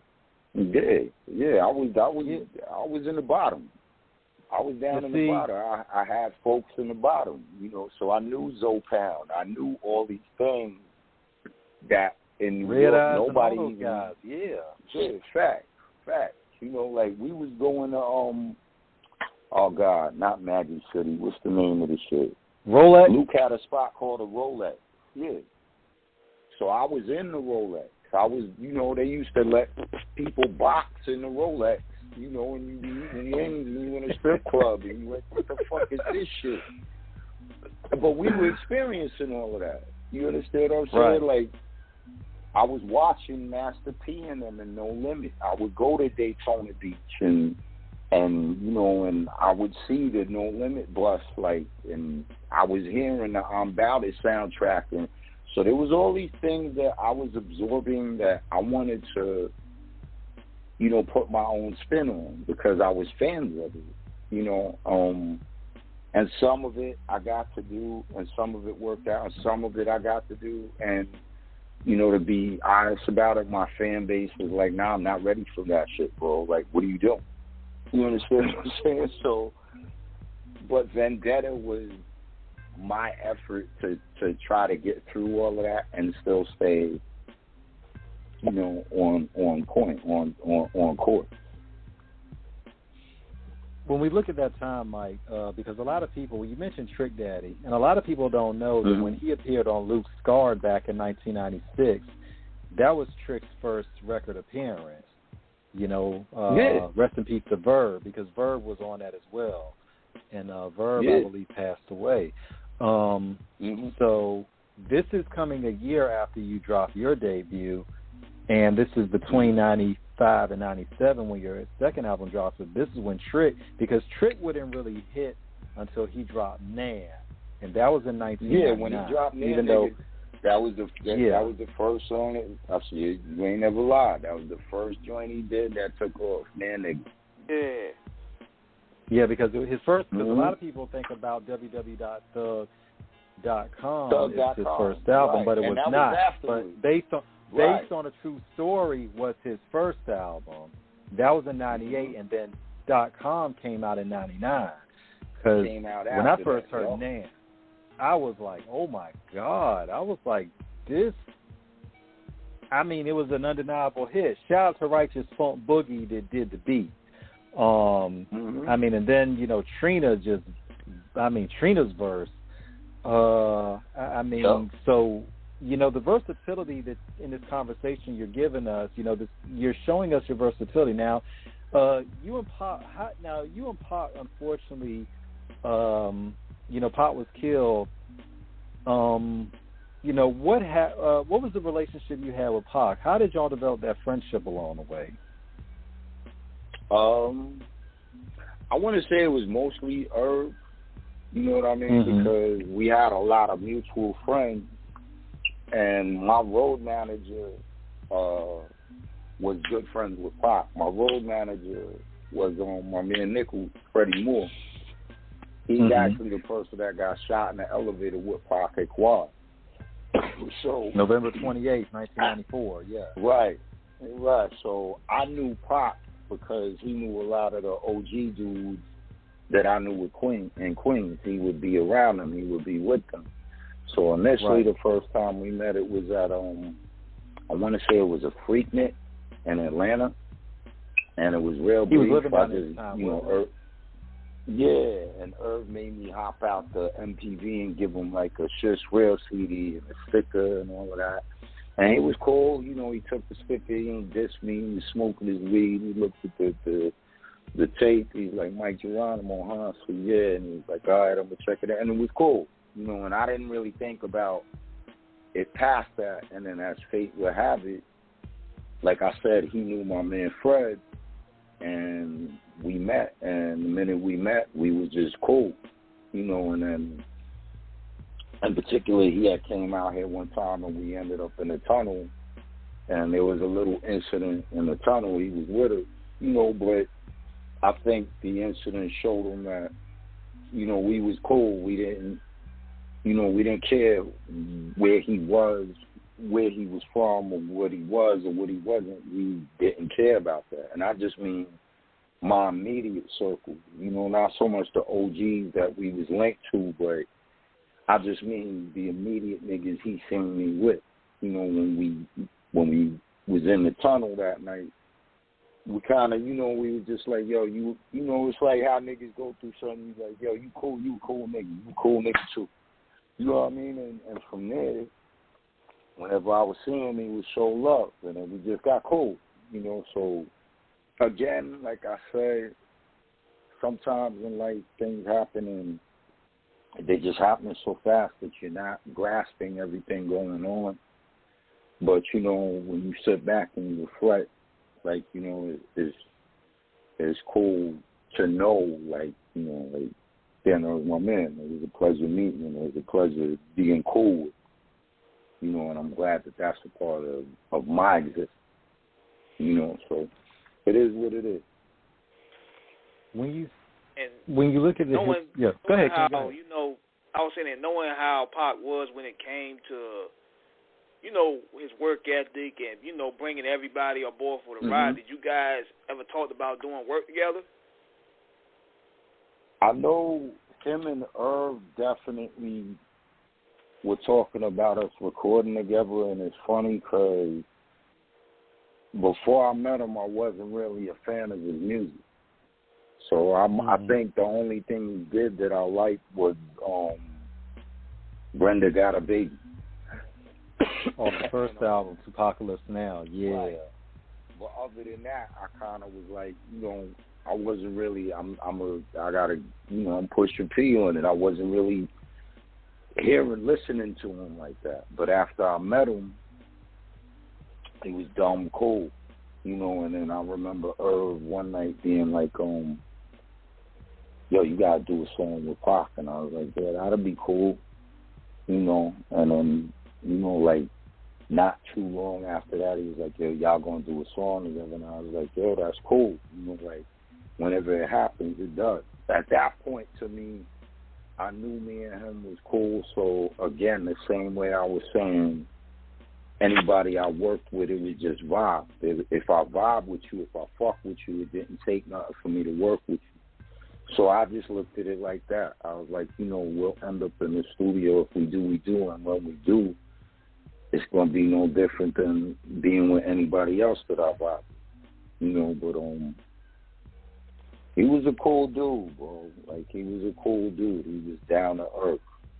And I think that's what I remember the most, you know? Yeah, it's unfortunate that we didn't get that Mike Geronimo Pac collaboration because, especially for that era, that would have been phenomenal, especially what was going on. When we think about everything from years to now, from years gone by to now, this is one of the reasons why we do shows like this, because for people who are there, people we look up to, people we respect, we love, we cherish, we appreciate, you are our portal to what was going on. We were young back in the day in terms of we didn't really see everything that you saw. So we're hearing this through your lens and what you learned and observed along the way. As you continue in this game of music, because one thing you said that is so important is that you have to give yourself a chance to grow, and you have to know when the game gets a little bit too heavy, when you need to step away from it. Some people get attached to that celebrity status that they can't let it go. On Off the Cuff Radio, we don't slander or shade anybody, so we won't mention certain rappers out there right now who are fighting for relevance when their career has been colder than Alaskan salmon in 32-degree weather. You know, it's and they're still trying to flounder around with it. And, and it's like, you know, but the fact is that for some people they can't let it go. But it's like sometimes it is okay to just sit back and just relax.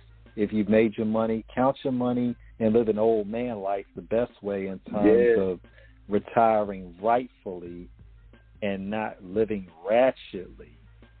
Man, these dudes don't want to become Henry Hill status.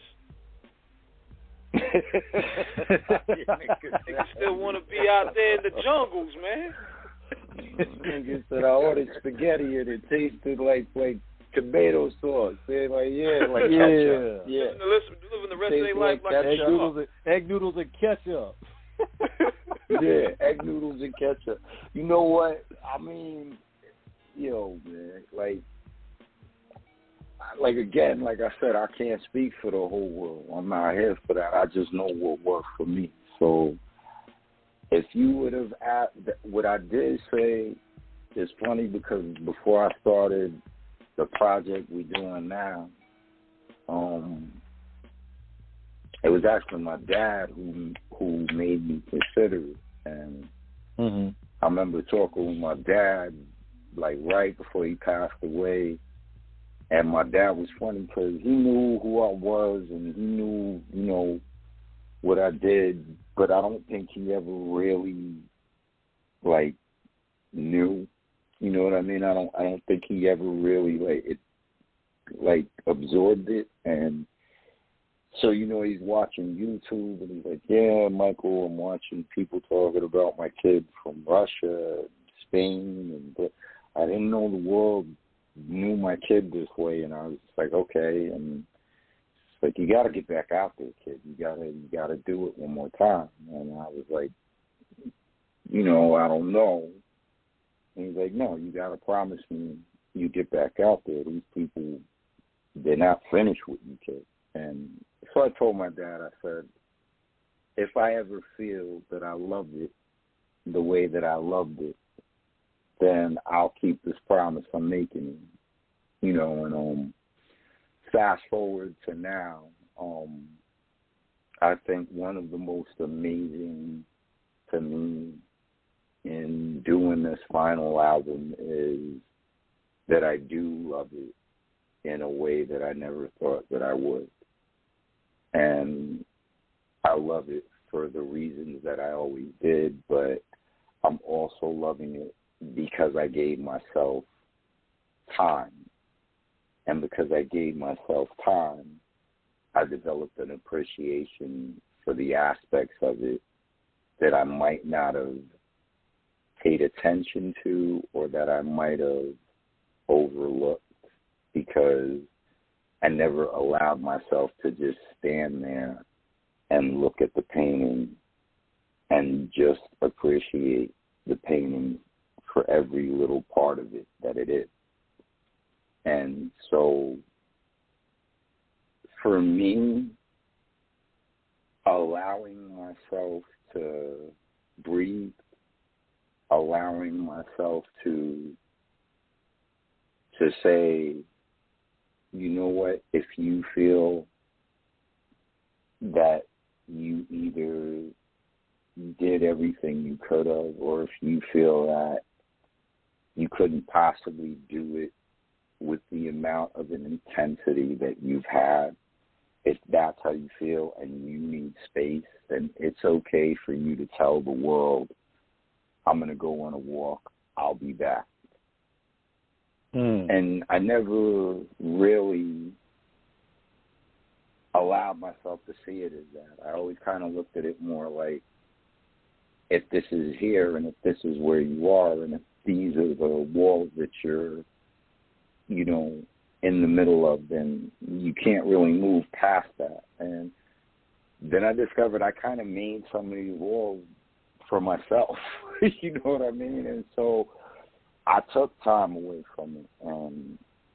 And I liked a lot of what happened when I did decide to take the time away from it. You know, and I think that people need time for experience and emotion, and I think experience and emotion play a big part in the music that you give to the world. And like I said, that might not work for everybody, but for me it does. For me it has. For me it always will. So, you know, I'm reinvigorated and I'm energetic and I'm like really having fun with knowing that I have an ability to create music. And I'm really having fun with knowing that I'm a part of this thing that's way bigger than anyone would have ever thought. And I'm having fun with being able to say, yo, I come from the same thing that LL comes from, and he comes from the same thing that Rakim comes from, and they come from the same thing that Eminem comes from, and that's the same thing that Lil Durk comes from, and you're all linked. You're all a part of this amazing thing that you all get to give to the world. And that gives you a sense of responsibility, and it gives you a sense of aspiration. And so I'm having a fucking blast doing this album. Like I'm having the most amazing time of my life musically right now, bro. You know, and I'm just thankful for that. And I say all of that is to say, like, you know, do you have to know when it's time to leave the stage? Absolutely. I think it was James Brown who said that. Like, you got to know when it's time to leave, you know. And right. I think when the game is over with you as an artist, or when you've done, you know, you know. You just know. You feel it. You know it. But, you know, for me, when I feel that way, I won't fight it. I don't fight it. You know, and like I said, my intent now is just to close the book in the way that I always wanted to, which is what this album I'm doing now represents. And with that, I'll know when it's time to leave the stage. You know what I mean? Like, you will not have to worry about me or say, oh, look at Mike, that nigga's crazy. You should know better. Nah. Nah, bro. You know what I mean? Like not with me, it won't ever be that. With me, it's going to be, yo, what? That nigga got on a horse and rode off? Word? That's my nigga. That's what's up. You know, so, and I'm cool with that. Hey, Bell, now before we about to wrap this thing up, I got to shoot one more question to you, man. And I got to know, what was it like recording Usual Suspects, one of the dopest posse cuts I ever heard, because y'all had everybody on that shit. Y'all had The Lox, I have the single. Omega, Fatal Hussein, rest in peace, DMX, rest in peace. Yeah. How did you get all that together? Crazy. Again, like I said, doing all these things and bringing all these people together, it was never hard because it was always a vibe. You know, and it was always, you know, it was always a brotherhood. It was always all right, yeah, let's do it. You know, so it wasn't hard to get all the people that we got, you know, down to Fatal Hussein, rest in peace, down to Trads, down to LOX, you know, to Rule, to X. It was what we did, you know, and there was just a circle of us that we all respected each other. We were all fans of each other. We were all a brotherhood. We were all brothers to each other. So for us, we would just look at those, and we were all competitive. You know, and don't get it fucked up. Like, niggas was like, yeah, this is a great opportunity for me to smoke my friends on wax. You know what I mean? So, the Lox was going to take everybody's heads off. DMX was going to take your head off. You know, I the way I do it, I was going to lay my thing down, like, Rule the same way. So it was just the fun of being a part of all of that. So to pull it all together, it was amazing. You know, it was intense. It You know, you knew you was, what's the shit, what's the movie, Gladiator, when they're in Rome and they're in the Colosseum, you was in the Colosseum. You know what I mean? So once you were in the Colosseum, they go, all right, where's my spear, where's my shield, what's up? And that's how we all went at it, you know, and it's an amazing thing to have as a memory, you know, and it's an amazing moment to again, like, I'll be grateful, bro, because I've had some amazing moments, you know, and I didn't have to have them. So for me, like, nigga, shit, I've had unreal moments, bro, and that's amazing, and that's cool, and that was one of them. One thing about it is, while you may have not had to have amazing moments, you did. And we're all the more richer because those moments you share with us along the way, and for the memories you gave us from those moments, we can never thank you enough for it. Geronimo, this has been an incredible interview. Thank you so much. I've had a blast. Nah, man, thank y'all for having me. Like quick, man. Yeah. yo. I was like, damn, we just got on the air. What the hell? We been on the air for 2 hours. That's crazy. Yeah, but I had a blast. You know what I mean? And like I said, you know, I thank y'all for having me. Thank y'all for the support. You know, when the new joint comes out, as long as y'all have me, I'm around. You know, it's my honor, it's my privilege to do. So I had a blast just sitting here, you know, walking out memory lane with y'all. That's what's up. You know. Man, yep, it's man. gonna be Definitely welcome to come back anytime in the future. We definitely going to, in the meantime, we're going to be pushing that line for you. And I'm going to, when we get the interview on YouTube, I'm going to send that to your management so that way y'all can have a copy of it as well. I'm going to send the download version anyway. I appreciate it, bro. That's real talk. I appreciate it. Yeah, definitely.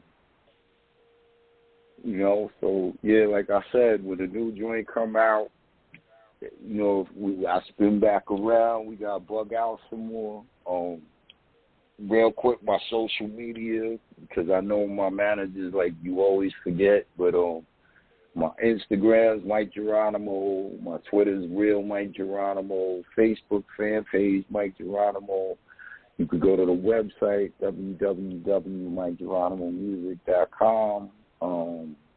The album, 3016, it'll be out summertime, spring this year.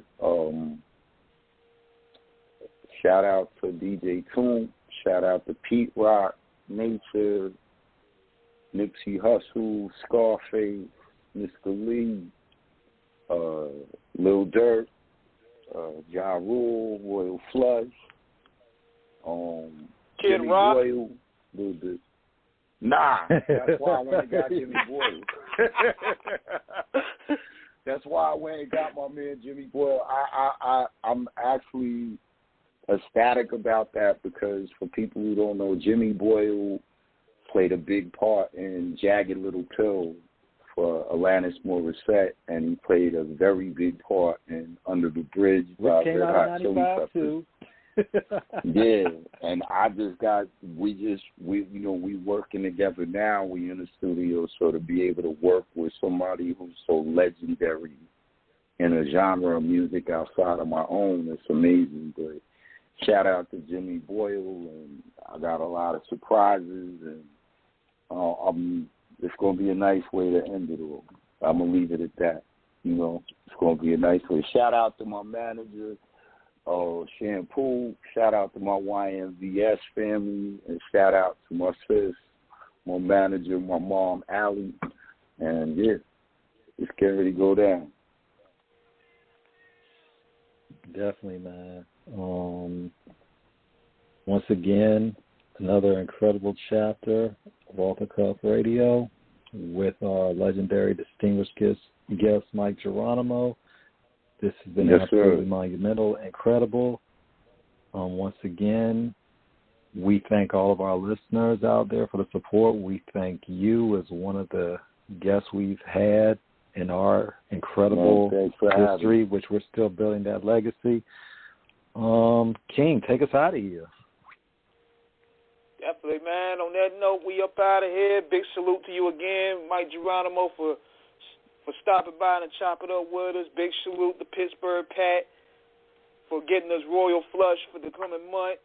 And big shout out to everybody that support us along the way. And we out. Thank you. Thanks for having me, guys. I had a blast. Thank you.